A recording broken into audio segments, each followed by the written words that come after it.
दर्शकों को नमस्कार। सेहत की बात पॉपुलर हॉस्पिटल के साथ आज हमारे साथ प्रसिद्ध gynaecologist and infertility specialist doctor Madhavi Parmar हैं। आइए बात करते हैं डॉक्टर माधवी परमार से, स्पेशली इनफर्टिलिटी।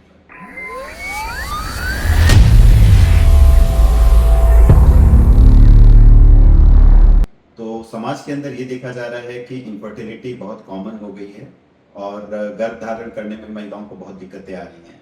तो आइए जानने की कोशिश करते हैं डॉक्टर माधवी परिवार से कि क्या रीजंस हैं इस इनफर्टिलिटी के। नमस्कार, मैं doctor Madhavi Parmar, gynecologist and infertility specialist, popular hospital Varanasi से।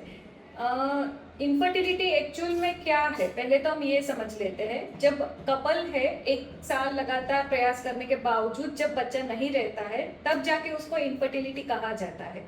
अब इनफर्टिलिटी का रीज़न क्या क्या है, तो रीज़न में आजकल की हमारी जो पूरी जनरेशन है उसमें बहुत सारी ऐसी चीज़ें हैं जो कहीं ना कहीं इनफर्टिलिटी की ओर चली जाती है। जैसे कि लेट मैरिज होना। अब लेट मैरिज होगा तो ऑब्वियसली उसका बच्चा रहने का यानी कि प्रेगनेंसी रुकने का जो कंसेप्शन होगा वो भी लेट होगा, जिसमें नेचुरली तौर पे ही हमारी जो दोनों सेट की ओवरीज यानी कि अंडे होते हैं उसमें बच्चा रहने के लिए अंडा बनाने की क्षमता कम हो जाती है।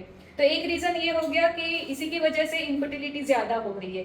दूसरा कि आजकल की जो बिजी लाइफस्टाइल है उसमें हस्बैंड और वाइफ को टाइम ही नहीं मिलता है साथ में रहने के लिए, तो ऑब्वियसली उसमें भी इनफर्टिलिटी होने के चांसेस बढ़ जाएंगे। तीसरा कि सेपरेशन, हस्बैंड कहीं और रह रहा है, वाइफ कहीं और रह रही है, तो उसमें भी ये हो सकता है कि इनफर्टिलिटी ज़्यादातर दिखाई देती है। जैसे कुछ टाइम के लिए वो साथ में रहेंगे, पर जो पर्टिकुलर टाइम में उसको साथ में रहना चाहिए वही टाइम में अगर वो साथ नहीं रहेंगे तो बच्चा नहीं रहेगा, यानी कि प्रेगनेंसी नहीं रुकेगी।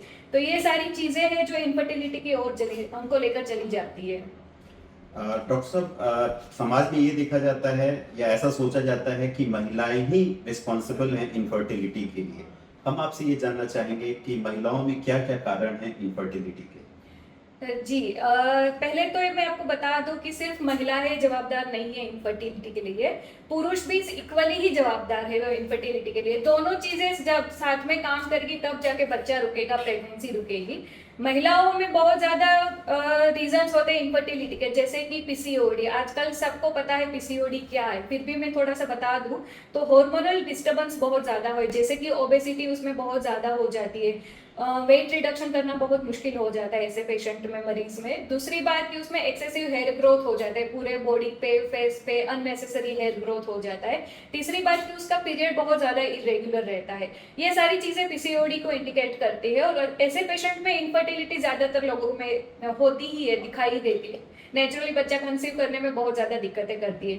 दूसरी बात कि फीमेल में थायराइड की दिक्कतें होती है। आजकल जो हमारा रीजन है, पूर्वांचल है, उसमें बहुत ज़्यादा केसेस थायराइड के, हाइपोथायरॉइडिज्म के दिखाई देते हैं। ये डायरेक्टली इनफर्टिलिटी की ओर इशारा करती है या डायरेक्टली इनफर्टिलिटी की ओर पेशेंट को लेकर चली जाती है, जब अनकंट्रोल रहता है, प्रॉपर तरीके से सारवार नहीं होती है तब। तीसरी बात कि सीडेंटरी लाइफस्टाइल हो गई है, हैवी वेट हो गया है, बहुत ज़्यादा बॉडी वेट बढ़ जाता है, हम regular exercise, yoga, diet plan नहीं कर पाते, तब जाके ये फीमेल में इनफर्टिलिटी हो जाती है। तीसरी बात कि लेट कंसेप्शन के साथ साथ अगर एडवांस एज हो जाती है तो और ज़्यादा डिजीज जैसे कि बीपी हो गया, डायबिटिक्स हो गया, हाइपरटेंशन हो गया, तो ये सारी चीज़ें भी इनफर्टिलिटी में कहीं ना कहीं अपना योगदान देती है। जो सारी चीज़ें मिला के इनफर्टिलिटी बहुत ज़्यादा बढ़ा देती है पेशेंट में। डॉक्टर परमार, हम आपसे ये जानना चाहेंगे कि मेल्स में क्या कारण है इनफर्टिलिटी के और क्या मेल्स की इनफर्टिलिटी का भी निदान संभव है। जी बिल्कुल, मेल इनफर्टिलिटी का निदान बिल्कुल संभव है। जैसे सीमेन सैंपल होता है, वीर्य का सैंपल होता है, उसमें वीर्य का कण जो होता है, शुक्राणु का कण, हम उसको देखते हैं, उसका इन्वेस्टिगेशन कराते हैं लैब में जाके, तब जब हमें पता चलता है कि उसका जो अमाउंट होना चाहिए, नॉर्मल अमाउंट, वो है कि नहीं। उसमें शुक्राणु के कण की गतिशीलता प्लस क्वालिटी उसकी जो होनी चाहिए उतनी मात्रा में है कि नहीं। अब मेल इनफर्टिलिटी क्यों आती है, जब सिडेंटरी लाइफस्टाइल हो जाती है, बिजी वर्क हो जाता है, कोई गर्म प्रदेश है जहां उसका काम रहता है दिन भर का, तो उसमें ज्यादातर इनफर्टिलिटी और ये शुक्राणु के कण कम होने की संभावना हो जाती है। अल्कोहल एडिक्शन हो गया, टोबैको एडिक्शन हो गया, चरस गांजा, जो भी एडिक्शन है, सब एडिक्शन इनफर्टिलिटी की ओर इशारा करता है। और शुक्राणु के कण है उसको वो डिस्ट्रॉय कर देते, मार देते, उसकी गतिशीलता कम कर देते, जो इनफर्टिलिटी का रीजन हो जाता है। कभी कभी इन्फेक्शन हो जाना, जो हमारे दोनों मेल में दोनों साइड के जो टेस्टिस होते हैं उसमें वृषण कोथली जिसको बोलते हैं, उसमें भी इन्फेक्शन हो जाता है कहीं ना कहीं काम की वजह से या बॉडी के अंदर के इन्फेक्शन की वजह से, वो भी इनफर्टिलिटी की ओर इशारा करते हैं। और ये सारी चीजें को ट्रीटमेंट करना बहुत ही संभव है।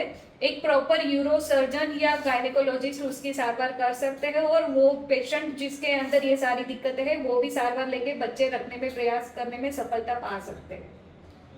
डॉक्टर माधवी, ये जानना चाहेंगे कि क्या पॉपुलर हॉस्पिटल में ऐसी कौन कौन सी सुविधाएं आप प्रोवाइड करा रही हैं कि इनफर्टिलिटी के केसेस का इलाज प्रॉपर हो सके? हमारी पॉपुलर हॉस्पिटल वाराणसी में हाईटेक आईवीएफ लैब अवेलेबल है। हमारे पास हाईटेक अल्ट्रासाउंड मशीन अवेलेबल है, जिसमें हम डायग्नोसिस प्लस ट्रीटमेंट मैनेजमेंट पूरा का पूरा एक ही जगह पे अवेलेबल है। वन रूफ ट्रीटमेंट सारी की सारी पॉसिबल है।